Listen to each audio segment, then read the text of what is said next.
चलिए अब आपको ग्राफिक्स के जरिए बताएंगे कि आखिरकार 370 के खात्मे को लेकर क्या क्या दलीलें दी गई और कैसे फैसला हुआ। दलील दी गई थी राष्ट्रपति की शक्ति का गलत इस्तेमाल किया गया।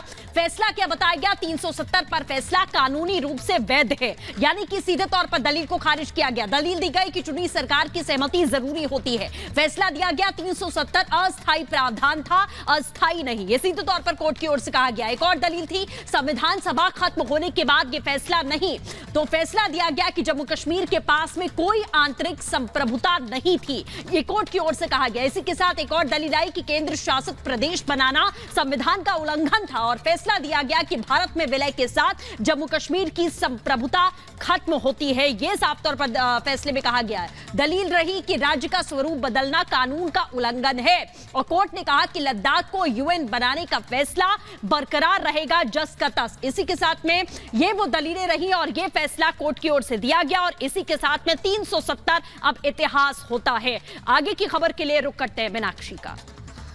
तो धरती का स्वर्ग कहा जाने वाला जम्मू कश्मीर से 370 हटाने पर अब मुहर सुप्रीम कोर्ट के द्वारा भी लगा दी गई है। जहां बीजेपी इसका समर्थन कर रही है तो कई दल ऐसे हैं जो कि इसका विरोध करते हुए नजर आ रहे हैं। आपको दिखाते हैं इस रिपोर्ट में कि किसके द्वारा क्या कुछ कहा गया है, देखिए।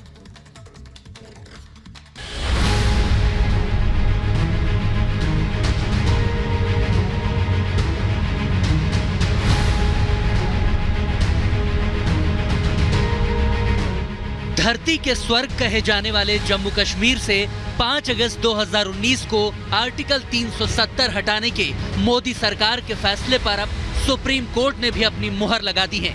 सुप्रीम कोर्ट का ऐतिहासिक फैसला आने के बाद पीएम मोदी का पहला रिएक्शन सामने आया।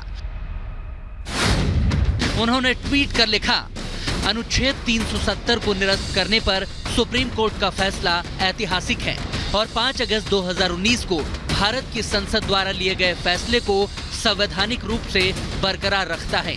प्रगति और एकता की एक शानदार घोषणा है।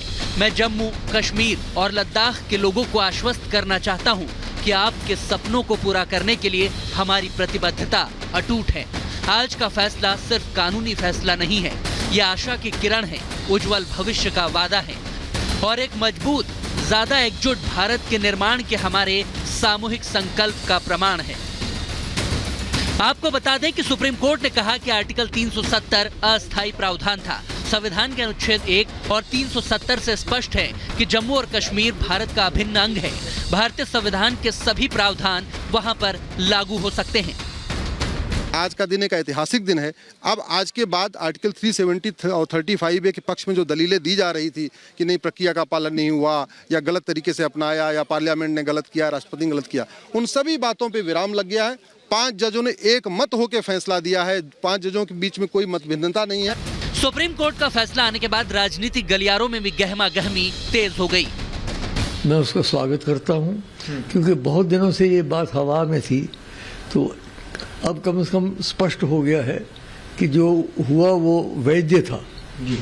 राजनीतिक रूप से चाहे कोई समझे कि नहीं होना चाहिए था वो बात और है, लेकिन लीगल दृष्टिकोण से, न्यायिक दृष्टिकोण से वो वैध है। एक तो बात ही होगी। उच्चतम न्यायालय की खंडपीठ ने जो निर्णय सुनाया है वो ऐतिहासिक है और निर्णय उसी स्वरूप में है जो संविधान का परिवर्तन और जिस बदलाव को आर्टिकल 370 धारा को समाप्त किया गया था उसके उसी अनुच्छेद के पक्ष में है और ये अपने आप में ऐतिहासिक है। सरकार ने निर्णय लिया, सदन ने निर्णय लिया और अब उच्चतम न्यायालय ने अंतिम रूप से उस पर मुहर लगा दी है।